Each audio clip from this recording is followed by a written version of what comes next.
DD India, India's voice to the world. This is Sports Buzz. I'm Tanvi Taneja. Coming up in the next half an hour. Indian Olympic Association formally writes to future host commission and International Olympic Committee to host the Olympics and Paralympics Games in 2036.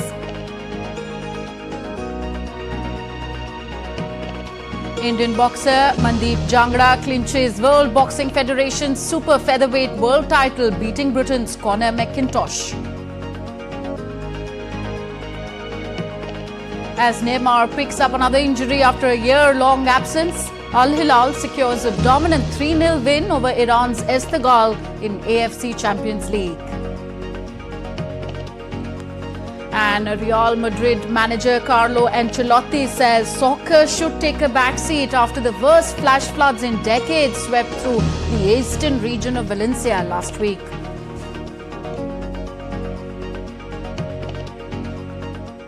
Prime Minister Narendra Modi's vision of hosting the Olympic and Paralympic Games in India in 2036 has taken a significant step forward. Indian Olympic Association has formally sent letter of intent to future host commission International Olympic Committee on 1st of October this year, expressing India's interest to host the Olympics and Paralympics Games in 2036. This monumental opportunity could bring substantial benefits, fostering economic growth, social progress and youth empowerment across the country. India's world number 4 chess grandmaster Arjun Ergyasi making his first appearance at home after surpassing the 2800 ELO rating, faces Vidit Gujrati in the opening round of the Chennai Grandmasters at the Anna Centenary Library. This draw for 7-round all-play-all event featuring 8 top players is the strongest classical chess competition in India.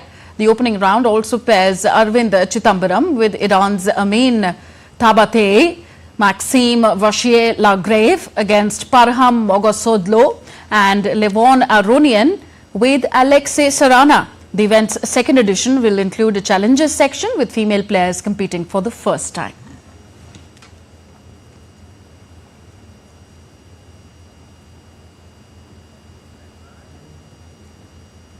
On to boxing. India's Mandeep Jangra clinched World Boxing Federation's super featherweight world title after beating Britain's Conor McIntosh in the Cayman Islands.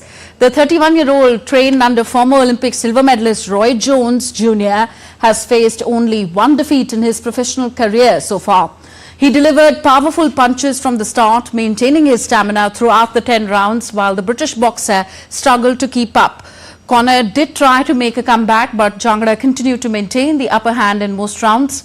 Jangra has won 11 out of his 12 fights in his professional career and also bagged silver medal in the 2014 edition of the Commonwealth Games.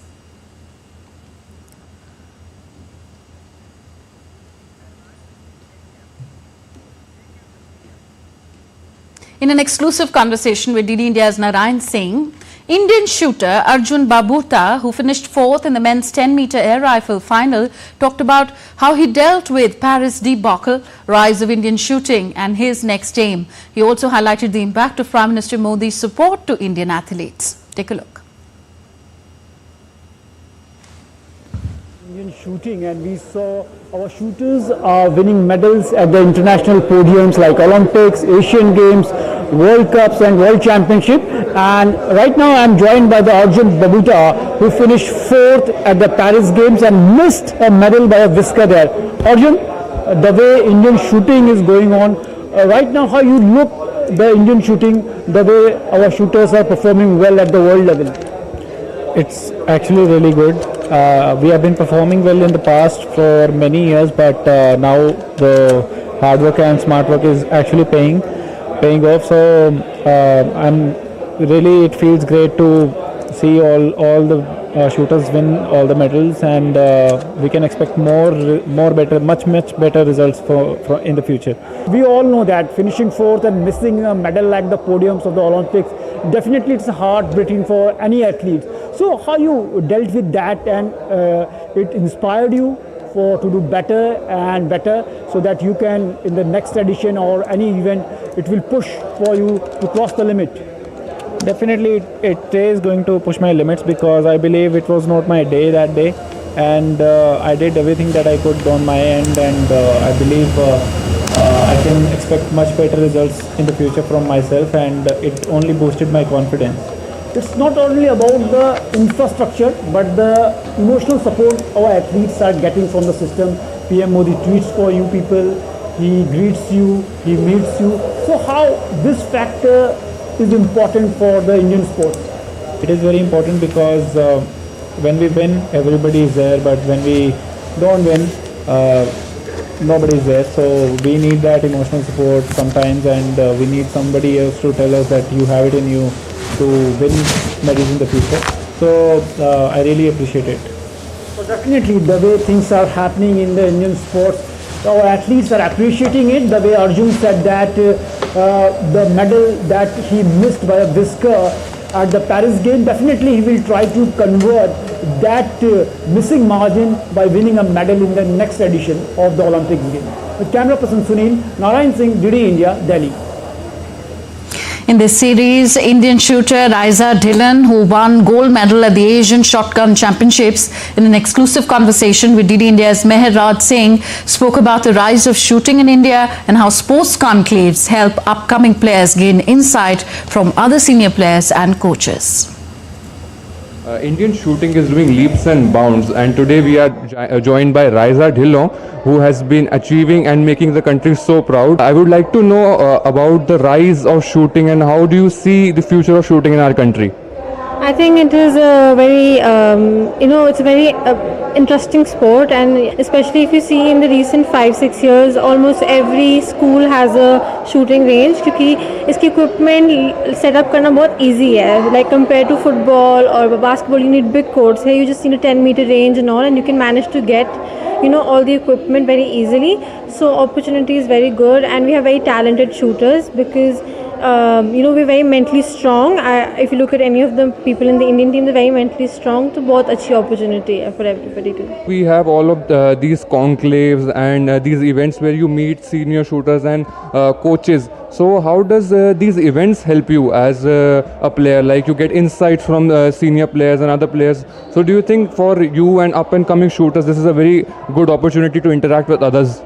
Definitely, it's very helpful because what happens is that as many competitions you play, you get experience, and that experience is very important to perform. So when you meet senior athletes जिनने बहुत competitions खेले हैं, जिनने hardships देखी हैं, वो आपको motivate करते हैं to do better, and they teach you tricks and tips on how to improve. So I think it's very helpful. In cricket, Pakistan suffered a narrow 2-wicket defeat in the opening ODI against Australia at the iconic Melbourne Cricket Ground on Monday. Cummins led Australia to victory, guiding his team through a tense chase. While chasing, despite promising starts from Matthew and Jake Fraser-McGurk, it was Stephen Smith and Josh Inglis who steadied the innings with a solid 85-run partnership, ultimately securing the win in 33.3 overs. Earlier, after being put into bat, Pakistan struggled to adapt from their Test cricket mindset, managing to post only 203 runs. The next ODI is scheduled for November 8th at the Adelaide Oval.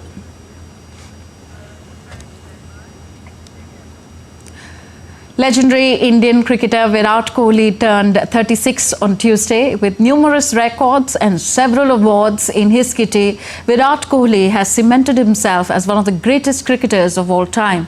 Despite reports of settling in London over the last year, Kohli decided to stay in the country and celebrate his 36th birthday with his wife Anushka Sharma. Take a look at the wishes that poured in for the cricketer. Finest batters of the modern generation, Virat Kohli celebrates his 36th birthday on Tuesday. For his incredible batting, several records and match-winning knocks, Kohli is considered one of the greatest batters to don the Indian jersey. Kohli was an integral member of the Indian squad that triumphed at the T20 World Cup in 2024. He was also part of India's ODI World Cup winning squad in 2011. On his birthday, his former teammate and close confidant Suresh Raina shared his thoughts on social media. To an iconic cricketer and an aspiring individual, happy birthday. May your year ahead be filled with joy and success. Happy birthday, King Kohli. World Cup winner and star player Yuvraj Singh also expressed his support and extended his best wishes to Virat Kohli. Wishing you a very happy birthday, King Kohli. The greatest comebacks emerge from our setbacks, and the world eagerly looks forward to your solid comeback. You have done it in the past. and I'm sure you will do it again. God bless, lots of love. IPL franchise Royal Challengers Bangalore also extended wishes for their returning skipper. It's time to celebrate the legend who redefines wrong-footed by doing most things right, especially when he wears the iconic jersey number. To the fittest, fastest, the undisputed GOAT and our very own Virat Kohli, aka King Kohli. Here's wishing you a very happy birthday. Long may you reign. India's renowned sand artist Doordarshan Patnaik also created a sand sculpture on the occasion of the Indian cricketer's birthday at Puri Beach in Odisha. Patnaik created a stunning sand sculpture dedicated to the iconic cricketer, showcasing his admiration for Kohli's contribution to the sport. Virat Kohli is the only player with 3,000 runs across all ICC senior white ball tournaments. He has scored more than 3,600 runs, including 5 centuries and 32 50s. Known for his fitness and aggressive style, he has become the face of Indian cricket's resilience and grit. Sports Desk, DD India.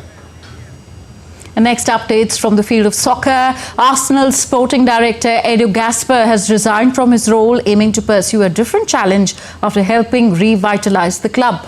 The former Arsenal midfielder was part of the team's Premier League winning squad and became Arsenal's first technical director in 2019. He also played a significant role in hiring manager Mikel Arteta. In a statement, Edu called the decision incredibly hard and expressed gratitude for his work with Arsenal's men, women's and academy teams, particularly his friendship with Arteta. Edu returned to Arsenal in 2019 after holding sporting director roles at Corinthians and Brazil's national team. As Neymar picked up another injury in his second game back after a year-long absence, as Al Hilal secured a dominant 3-0 win over Iran's Esteghlal in the AFC Champions League. The Brazilian forward, who recently recovered from a torn ACL, came off the bench in the 58th minute but was forced to exit with just 3 minutes remaining after appearing to strain his leg while stretching for the ball in the penalty area. Al Hilal's victory was powered by a hat-trick from Alexander Mitrovic, who netted 3 close-range goals, securing the team's perfect record in the group stage.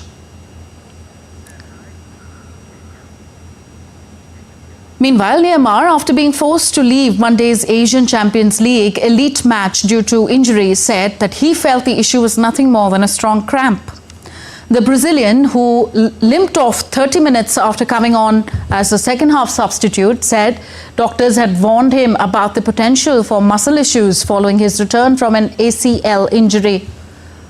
The 32-year-old returned to action 2 weeks ago, having been out since Brazil's CONMEBOL World Cup qualifier against Uruguay in October last year when he suffered the injury. You're watching Sports Buzz, still to come on the show. New York City Marathon sets a new record as the world's largest, with 55,646 runners finishing the race. Also, we take a look at how horseback riding is transforming lives in the UK.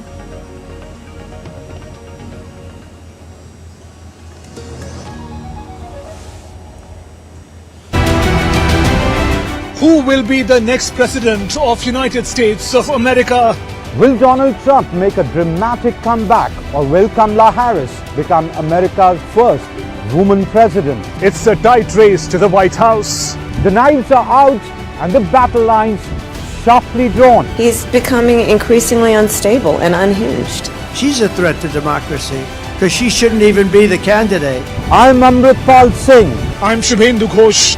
We travel across the United States To decode the issues at the heart of this polarized election. Watch this space only on DD India. Welcome back. You're watching DD India Sports Buzz. I am Tanvi Taneja.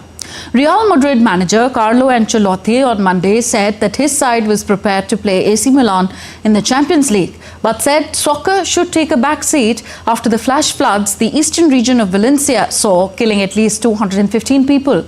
Royal Spanish Football Federation ordered to reschedule all games scheduled for Valencia at the weekend, in addition to 7 cup ties last week. Ancelotti said it was nonsense that in other places of the country the competitions continued as expected and argued that there was no enthusiasm in Spain to play soccer at the moment. Esta es la emoción que tenemos. Sadness. That's what we are feeling. We are very close to Valencia and all the towns affected by this. We are very close to them and hope this can be resolved quickly. Given that, I hope you all understand, and I'm sure you will understand, that talking about soccer at times like this is a bit difficult, just like it's hard to play soccer. The feeling we have today is to talk as little as possible about football, because football inevitably takes second place after what happened in Valencia. But as I said, our profession obliges us to do this, and we do it, but with little desire, taking into account that for me it is an important and special game because we are playing against AC Milan, but everything takes second place. Incoming Manchester United manager Ruben Amorim took training at Sporting Lisbon ahead of his side's Champions League clash with Manchester City on Tuesday. It will be Amorim's final European match in charge of the club before he takes over at Old Trafford on November 11th. The 39-year-old Amorim will join United on a contract until 2027 with a club option for an additional year, replacing Erik ten Hag, who United sacked last month. Known for his charismatic style, Amorim took Sporting to Primera Liga titles in 2021-24, and they lead the standings again this season. Onto the world of tennis now. World number 1 Arna Sabalenka secured a semi-final spot at the WTA finals by defeating Italian fourth seed Jasmine Paolini 6-3, 7-5. With this win, the 26-year-old Belarusian is on the verge of clinching the year-end top ranking. A win over Elena Rybakina on Wednesday would seal her position as the year-end number 1. Sabalenka's victory, combined with Cheng Qinwen's earlier 7-6, 3-6, 6-1 win over Rybakina, ensured Sabalenka finishes first in her group, making her the first player to reach the Final Four. She has also won her previous match against 7th seed Cheng in Riyadh, adding to her strong run this season. The New York City Marathon set a new record as the world's largest marathon, with 55,646 runners finishing in Central Park on Sunday, surpassing the previous record of 54,280 set by Berlin's marathon in September. The 5-borough race also saw a record-breaking 24,731 women finishers, reflecting a surge in distance running among amateur runners in the US. In the competition, Dutch runner Abdi Nagai claimed victory in the men's race, while Kenya's Sheila Chepkirui led a Kenyan sweep of the women's podium. The New York City Marathon winners celebrated their victory on the Empire State Building's 86th floor observation deck. The Knights' Choice won 164th running of the Melbourne Cup in a bruising result for punters on Tuesday to win $5.25 million. The rank outsiders stomped down the final straight to edge Japanese stayer Warp Speed in a photo finish. Rated an 80-on-1 chance by bookmakers, Knights' Choice triumph gave co-trainer Sheila Laxon. It was a second victory for Laxon, who became the first woman to train a Melbourne Cup winner in 2001 with Ethereal. 5-year-old gelding Irish jockey Robbie Dolan celebrated the biggest win of his career, hauling 51.5 kg in the taxing 2-mile handicap.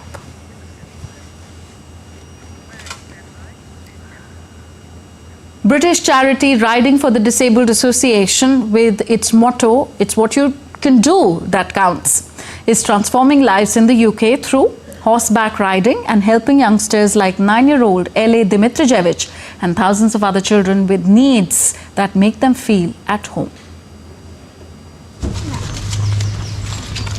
Today, we look at how horseback riding is transforming lives in the UK.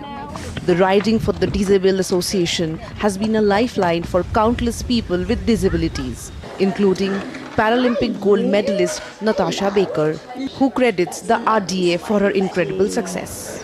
Oh, you're such a good boy. You know, there's so many possibilities that you don't even know that exist. And the RDA know all of them. They know all of the tricks of the trade. You know, anybody can get on a horse, no matter who you are, no matter what needs you have. They have a way to get you on board and to be able to have that really special time of being on a horse. And disabilities and Baker, who lost feeling in her legs due to a neurological condition, controls her horses entirely by voice. This unique technique helped her earn 10 Paralympic medals, including 6 golds across 4 games. I definitely think we need to gel this. I feel so incredibly privileged to have been to 4 Paralympic Games, to have represented my country 4 times at Paralympics and all of the Europeans and World Championships. And, you know, if it wasn't for the RDA, there's no way I would have achieved what I've achieved. And that's a lovely smiley face. But Baker isn't alone in her journey. 9-year-old Elle Dimitrievich, who has cerebral palsy, has also found a new lease of life through the RDA. He can't sneeze on you now because you're up there. Yeah. She's just generally found somewhere that makes her feel at home. I think with children especially, it's quite difficult to find people who understand your needs and understand that you might not work the same way and that you need some additional support with things. I'm Elle, I'm 9 years old, and today I am riding Dougie. It's really fun because you can pet them, you can say hi, and the people here are very funny and welcoming. Elle's story echoes across the 450 RDA centres across the UK, where over 13,000 volunteers give their time and energy to make this transformative experience possible. I love show jumping. I saw it, I think at Windsor Horse Show was my first time, and I fell in love straight away. I thought it was the coolest thing ever. And I still do after doing a bit of show jumping, and it is my dream to be international one day. The positive impact of the RDA extends to families, providing comfort and relief in their daily lives. As the RDA prepares to be the charity partner for this year's London International Horse Show, it's clear they are making a difference. One ride, one smile, and one story at a time. One ride at a time, indeed. That's all for this edition of DD India Sports Buzz. Do let us know your thoughts on the news of the day. Connect with us on our different social media handles at DD India Live. And of course, you can download our DD India mobile app for quick news and updates on the go. We'll be back with more news as it breaks here on DD India. I'm Tanvi Taneja. From all of us here in New Delhi, thank you for watching Sports Buzz. Namaskar.